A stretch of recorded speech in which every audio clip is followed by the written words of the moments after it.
And this is why we elected, defend, and support President Donald J. Trump. Since the Republican-led Senate has decided we peons are stuck having to pay for Obamacare, President Donald Trump has now threatened to end all government payments to lawmaker health insurers if Congress does not pass a new health care bill. He also made it very clear to call to attention the fact that they lied to the American people for 7 years by saying that if they would elect the GOP they would, in fact, be repealing and replacing the failing Obamacare law.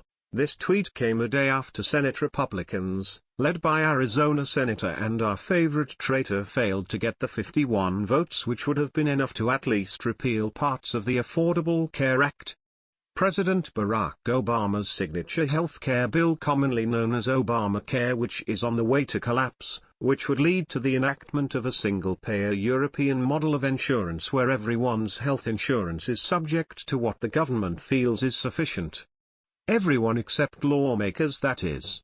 Obamacare failure is on the Democrats'. Premium and deductible costs are rising and choice and competition are decreasing. As of now, over 1,200 counties will have only one insurance provider available on the individual market next year, and 35,000 individuals will live in counties with no options available at all. These numbers are expected to increase as insurers finalize their 2018 plans in the upcoming weeks, and yet, Democratic lawmakers have not introduced any major legislation to try and fix the system.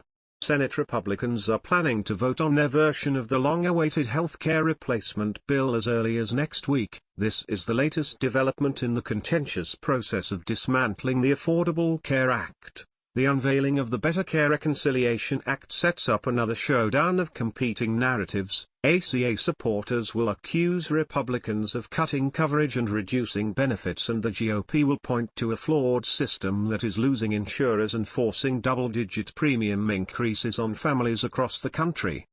This face-off is nothing new. The conversation has played out repeatedly over the past 6 months. But one thing no one seems to be talking about is that Republicans are the only ones attempting to address the rising costs, declining quality of coverage, and increasing lack of choice in the healthcare marketplace. Democrats seem to be content with the status quo of the Affordable Care Act. Premium and deductible costs are rising and choice and competition are decreasing. As of now, over 1,200 counties will have only one insurance provider available on the individual market next year, and 35,000 individuals will live in counties with no options available at all. These numbers are expected to increase as insurers finalize their 2018 plans in the upcoming weeks, and yet, Democratic lawmakers have not introduced any major legislation to try and fix the system.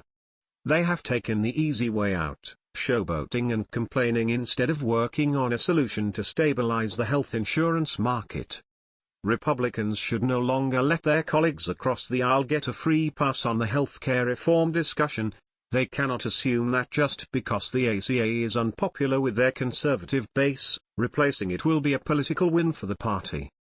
In addition to highlighting the merits of their own bill, Republicans must also continue to show the country that the ACA is a disastrous law, but one that Democrats are nonetheless committed to preserving. The Democrats' refusal to change current law most likely stems from an unwillingness to admit that the ACA has not lived up to its promises. Conservatives predicted 8 years ago that a government-heavy healthcare system would lead to decreased competition and increased costs. Democrats should not let embarrassment that those predictions came true prevent real solutions and lasting reform. To anyone who has ever wondered what we patriotic red-blooded Americans saw in Donald Trump need to look no further. President Trump isn't in it for the fame, glory, or money. He has had that for years. Today he has done what all of us have been saying since day one. If Obamacare is so great, then why did the hacks in Congress exempt themselves? What makes them, and their family, more special than myself and my family? Other than the fact that myself and my family didn't make it to where we are by lying, cheating, and stealing. Please share if you want to see the hacks in Congress on the same healthcare plan we peons have.